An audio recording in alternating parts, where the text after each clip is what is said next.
यहाँ माउथ तक डिस्कस हुआ था और कुछ चीज़ें रह गई थी। तो माउथ में सबसे पहला एक पॉइंट आप देख लें कि ये जो क्रैकिंग बनी हुई है बाहर की तरफ, इसको कहा जाता है ये माउथ है। लेकिन अंदर का जो स्ट्रक्चर है, ये लिप्स होते हैं, अंदर का जो स्ट्रक्चर है वो क्या क्या हो वो उसको क्या कहा जाता है, बक्कल कैविटी, माउथ कैविटी और ओरल कैविटी। ये बाहर के लिप्स को माउथ नहीं कहा जाता है, ठीक है। ये ओपन और क्लोज होते हैं माउथ के लिए, ठीक।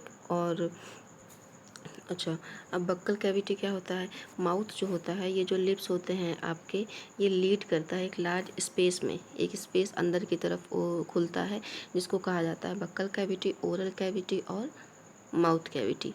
इसमें क्या क्या चीज़ें होती हैं देखें। बक्कल कैविटी जो होता है एकोमोडेट, बक्कल कैविटी में कौन कौन सी चीज़ें प्रेजेंट होती हैं, तो चलें देख लेते हैं आज।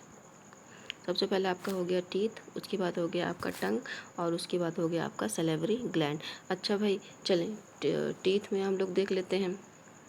टीथ क्या होता है कि अ, हमारे जो मुंह में 4 तरह के टीथ होते हैं, ठीक है। हमारे माउथ में जो है वो 4 तरह के टीथ होते हैं। एक जो होता है बाइटिंग के लिए, एक जो होता है बाइटिंग के लिए होता है, ठीक है। एक जो होता है टीयरिंग के लिए होता है, ठीक। और एक जो होता है टीथ, वो क्रशिंग के लिए होता है, चबाने के लिए होता है। तो हमारे मुंह में 4 टाइप के टीथ होते हैं। एक हो गया आपका incisor, C for canine, P for premolar और मोलर। 4 तरह के दांत हमारे पास होते हैं। इंसीजर का काम क्या होता है, बाइटिंग करना फूड का। कैनाइन का काम क्या होता है, टीयर करना, फाड़ना। प्रीमोलर और मोलर का काम क्या होता है, क्रश करना, ग्राइंड करना, ठीक है। इससे ज़्यादा आपका एनसीईआरटी में नहीं गिवन है। और डेंटल फार्मूला निकालने के लिए भी होता है 2 1 2 3, 2 1 2 3, 2 1 2 3, ठीक है। इसको जब हम 2 से मल्टीप्लाई कर देते हैं तो ये हो जाता है हमारा 32। तो 32 टीथ हमारे पास होते हैं, लेकिन जो बच्चे होते हैं उनमें 20 टीथ होते हैं। टेम्परेरी टीथ होते हैं, परमानेंट टीथ बाद में होते हैं, जिसको दूध के दांत भी कहा जाता है। अच्छा, दूसरी चीज़ आप देख लें, टंग के बारे में थोड़ा देख लेते हैं कि ये फ्लोर होता है माउथ कैविटी का, मतलब फर्श की तरह होता है, ठीक है। इस पर मसल्स होती है जो मोबाइल रहती है, यानी कि चलती रहती है। खाने में हेल्प होती है, बोलने में हेल्प होती है, किसी को डांटने में हेल्प होती है, खाने को स्वेलो करने में हेल्प करती है, और दांत को क्लीन करती है, ठीक। सलाइवा को मिक्स करती है। तो ये सारे काम टंग के हो गए। बाकी आपका आता है सलेवरी ग्लैंड। ये जो सलेवरी ग्लैंड होता है, ये एक एंजाइम रिलीज़ करता है जिसको कहा जाता है टाइलिन।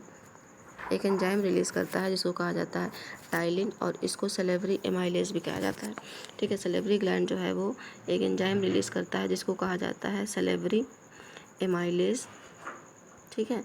और ये कौन सा एंजाइम रिलीज़ करता है, इस सलेवरी माइलेज को टाइलिन भी कहा जाता है, जो क्या करता है, स्टार्च का ब्रेक डाउन करता है। तो क्वेश्चन आपसे 1 नंबर का पूछता है बोर्ड में कि स्टार्च का ब्रेक डाउन कहाँ पे स्टार्ट होता है, तो माउथ में स्टार्ट होता है। कौन करता है, एमाइलेज करता है और टाइलिन करता है, ठीक है। माल्टोज और डेक्सटिन में ब्रेक हो जाता है ये। बाकी आपका एक क्वेश्चन बोनस क्वेश्चन था जो पिछली वीडियो में रह गया था, वो ये था आपका कि what are the dental caries and how are they caused, यानी कि दांत जो ख़राब होते हैं वो कैसे होते हैं। तो ये जो दांत होता है हमारा, इसके ऊपर एक लेयर होती है जो हार्डेस्ट बॉडी मटेरियल होती है, इसको कहा जाता है इनेमल की लेयर, ठीक। जब बैक्टीरिया इसके ऊपर है और ये शुगर के साथ जब रिएक्ट करता है, कुछ हमने खाया और कुछ चीज़ें चिपकी रह गई, तो बैक्टीरिया जो है वो इस पे अटैक करता है और इसको क्या करता है, सॉफ्ट कर देता है। जब ये सॉफ्ट करता है तो ये क्या होते हैं, इसके ऊपर एक प्लेक की लेयर बना लेता है, ठीक। और अगर ये सड़ने लगता है, अगर ऐसा उसको क्या कहते हैं, टेक केयर ना की जाए या फिर क्लीन ना किया जाए माउथ, तो ये जो है वो अंदर तक चला जाता है और इन्फेक्शन और इन्फ्लेमेशन करता है। यानी कि ये जो लेयर थी, यहाँ पे बैक्टीरिया अटैक किया और इसको सॉफ्ट करने लगता है। जब सॉफ्ट करने लगता है तो इसका जो रिएक्शन अंदर तक जाने लगता है और दांत ख़राब हो जाते हैं, ठीक है। तो कुछ था नहीं वैसे आज की उसमें, बाकी नेक्स्ट जो है वो नेक्स्ट क्लास में देख लेंगे, ठीक है।